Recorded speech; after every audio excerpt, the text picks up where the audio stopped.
Muri iki gihe tugezemo turimo turava mu buryo buri physical twinjira mu buryo buri digital cyangwa se mu buryo buri soft, ibintu byoroheje nyine. Uyu munsi ndashaka kuvuga ku kijyanye na cloud storage, ububiko bw'ibicu. Kenshi na kenshi mu matelefone yacu tujya dukunda kugira ikibazo cy'ububiko bwuzura, ubwo ndavuga nk'abantu bakoresha iCloud cyangwa se abantu bakoresha Google Drive, bukuzura ugasabwa kwishyura. Uyu munsi rero naguhitiyemo cloud storage 5 ugomba kwifashisha igihe wahuye n'ikibazo cyo kuzura kubiko bwa storage yawe. Haba uburyo bwinshi bwo kubika amafile yawe, amavideo cyangwa se amafoto cyangwa se n'imiziki n'ibindi bintu byinshi.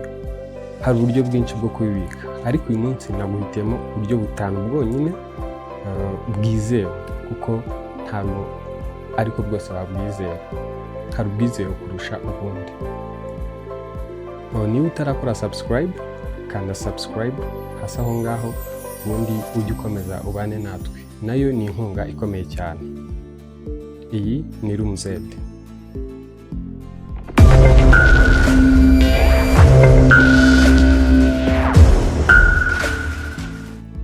Muri ubwo bubiko 5 rero naguhitiyemo, reka duhere ku mwanya wa 5. Ku mwanya wa 5 turahasanga ububiko bwitwa pCloud. pCloud baguha giga 10 z'ubuntu iyo ufunguyemo account. Washaka kongera ushobora kuba wagura lifetime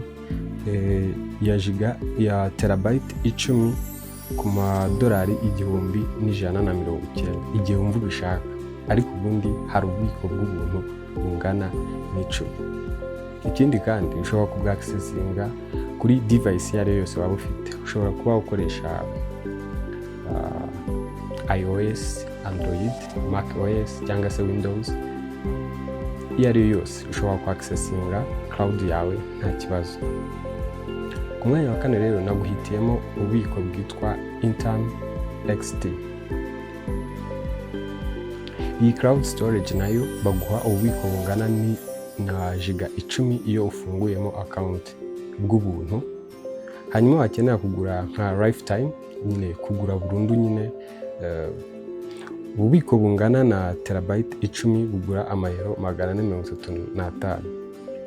Ariko ngiye icyo ndeba cyane ni buriya bubiko bw'ubuntu 10 batanga. Aha nabwo ububiko nabwo burizewe cyane kubera yuko ari encryption 0. Ikindi kandi nabwo ushobora kubwaccessinga aho waba uriho hose kuri device iyo ari yose wumva ushaka. Ku mwanya wa 3 rero naguhitemo ububiko bwitwa Ice Drive.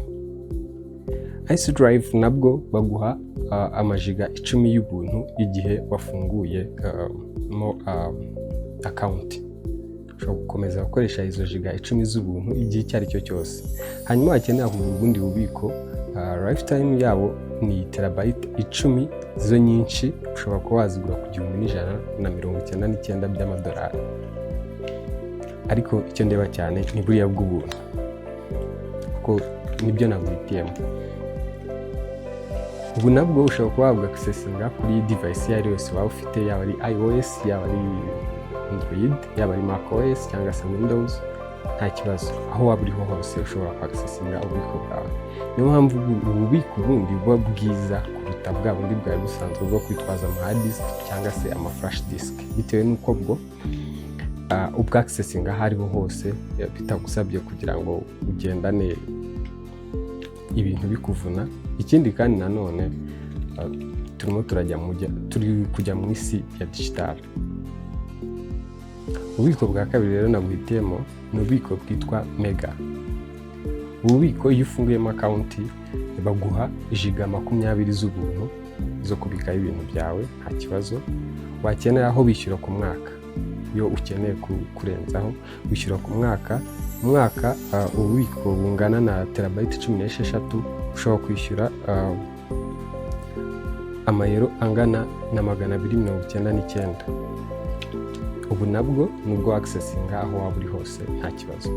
Ububiko rero bwa mbere bwizewe kandi bufite storage nyinshi mu bubiko bwitwa Hibernate. Hibernate baguha ububiko bw'ubuntu bungana na gigabyte 25 z'ubuntu zo kubikaho ibintu byawe nta kibazo.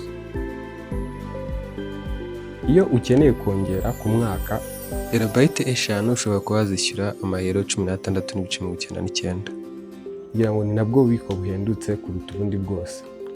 Iyo ukeneye kwa upgradinga urenza kuri giga 25 za zindi z'ubuntu.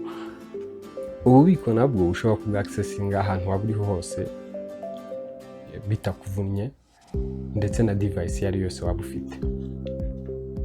Ikirenze kuri ibi rero, ku bantu bakoresha iPhone murabizi ko iCloud igira ububiko buto cyane bungana na giga 5 z'ubuntu, ibindi birenzeho usabwa kwishyura.